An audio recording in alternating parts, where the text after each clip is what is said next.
What's up, guys? Welcome back to the channel. Today, we're diving into a serious topic: pirated or cracked software. Now, before I begin, let me ask you a question.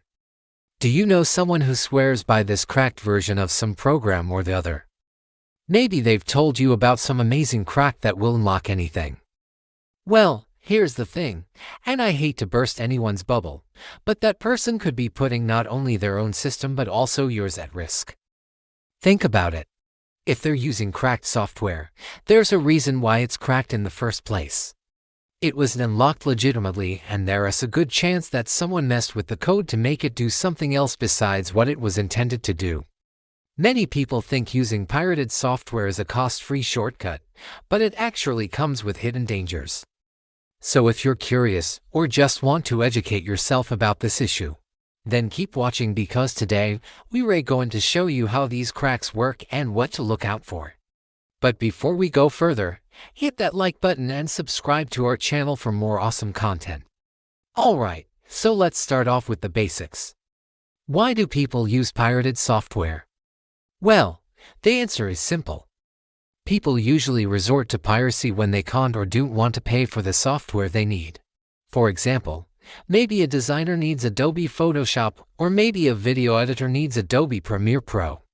But buying a license for these programs can cost hundreds of dollars per year. So instead, they turn to pirated versions to save money. It's the same for gamers who can't afford the latest game or can't be bothered to buy it. They go for the pirated copy instead. Another common reason is availability. There might be certain software that isn't easily accessible or legal to download in your country. So people turn to cracks and Kagans to get access to them. A lot of times they're used interchangeably, but they do have different functions. A Kagan is a program that generates a unique serial number or key that unlocks a piece of software. An activator, on the other hand, modifies the software itself to remove any licensing restrictions. And lastly, some people just think that it's harmless because everyone does it. After all, it's just software, right? Wrong. But let's move on to the next part. What are the tricks used in pirated software? As we mentioned earlier, Kagans and activators are used to remove licensing restrictions, but they can also hide other stuff too. In fact, most of the time they contain malware.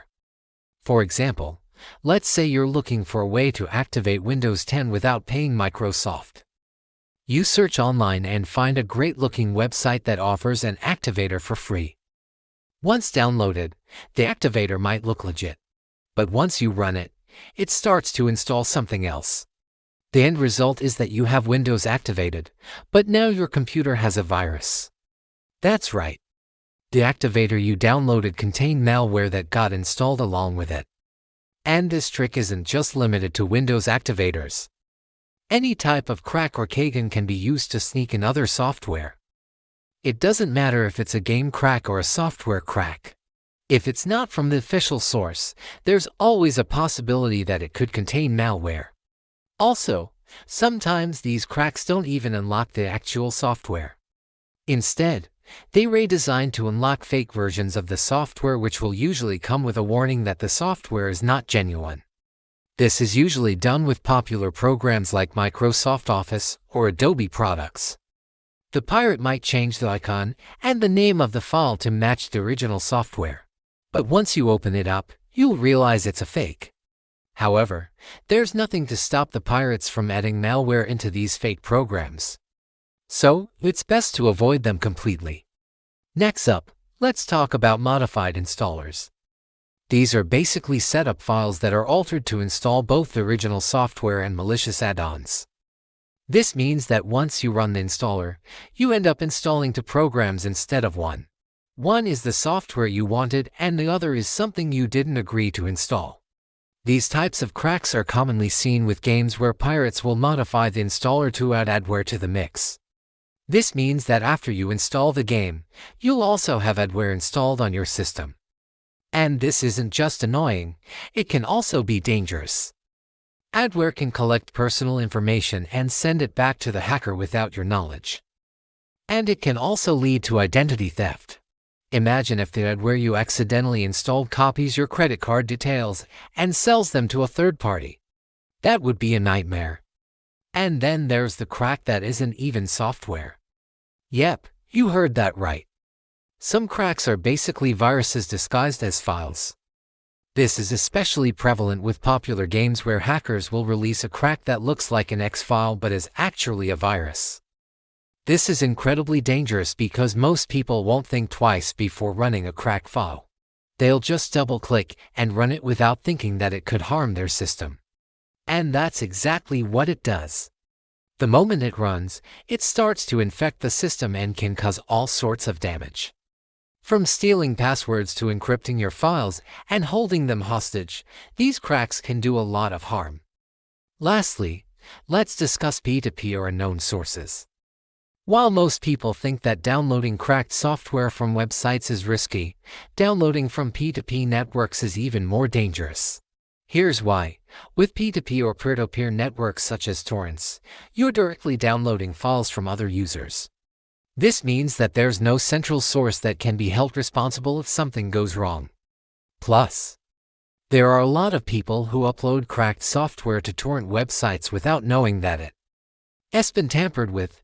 It might be a legitimate copy of the software, but someone might have replaced the original file with a cracked version, and you might end up installing malware without knowing it. To make matters worse, some torrent files are intentionally seeded with altered files. This means that hackers can upload a cracked version of a file and trick other users into downloading it. Since torrenting is usually used for large file sharing, this makes it easier for hackers to spread their malware. So those are the main tricks used by pirates to distribute malware through cracked software. Now you might be wondering, why would anyone fall for these tricks? Well, the answer is simple. Most people don't understand the risks involved, and they don't know what to look out for. Some people just see a free download and think to themselves, why not give it a try? Others might not trust official sources and think that the cracked version is more reliable. Whatever the reason may be, the fact remains that using pirated software puts you at risk. In the next video of this series, we'll talk more about the real risks of using pirated software and what happens if you accidentally install malware onto your system. We'll also talk about how to avoid getting scammed while looking for cracks and kagans. So make sure to watch out for that video. So what do you guys think of pirated software? Have you ever used it before? Let us know in the comments below. And if you like this video, make sure to give it a thumbs up and share it with your friends. Don't forget to subscribe to our channel for more awesome content. Thanks for watching, and we'll see you in the next one.